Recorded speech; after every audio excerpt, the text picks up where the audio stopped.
So hey, what's up guys, and in this video today we are going to look at the latest version of the AOKP ROM. Now finally हमारे पास आ चुकी है एक अच्छा खासा version जिसके अंदर काफ़ी सारे फिक्स हो चुके हैं और मैक्स से मैक्स इसका हर चीज़ स्टेबल ही है। अगर आपको रोम यूज़ करनी है तो डिस्क्रिप्शन में जाना पड़ेगा, लिंक को दबाना पड़ेगा और इसको डाउनलोड करना पड़ेगा। उससे पहले डाउनलोड करने से पहले कुछ चीज़ों के बारे में बात करेंगे। So let's get started with this small and short review of the AOKP custom ROM।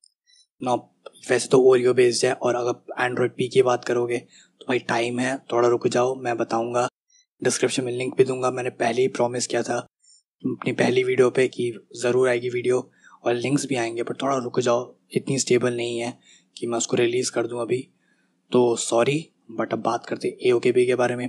किसी ने मुझे कहा था कि इसके अंदर गूगल कैमरा का सपोर्ट आया, तो हाँ भाई आ गया गूगल कैमरा का सपोर्ट, वर्क भी कर रहा है, कोई क्रैशेस नहीं है, तो जाओ इंस्टॉल करोगे। गूगल कैमरा बहुत ही पसंद है। बाकी रोम काफ़ी अच्छी है, एकदम सेम ही फीचर्स आपको हर रोम में मिलते हैं, कोई ऐसी बड़ी बात नहीं जो उसको बारे में बात करें। शॉर्ट रिव्यू काफ़ी ज़्यादा तो पहले ही बोल चुका हूँ, कुछ पूछना तो डिस्क्रिप्शन में बताना। बाकी बैटरी लाइफ मुझे अच्छी खासी मिली, थोड़ी बहुत गेम्स भी खेल पाया, तो मेरे हिसाब से रोम काफ़ी अच्छी है। जाओ इंस्टॉल करो, इन्जॉय करो, और कोई भी प्रॉब्लम हो तो डिस्क्रिप्शन में ज़रूर डिस्क्रिप्शन में कमेंट सेक्शन में ज़रूर डिस्कस करना। और मिलता हूँ अगली वीडियो में।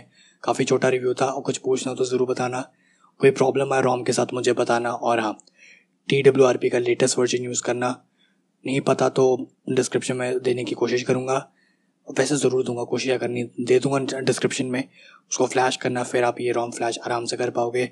तो मिलता हूँ अगली वीडियो में, वो भी शायद एंड्रॉयड पी की हो।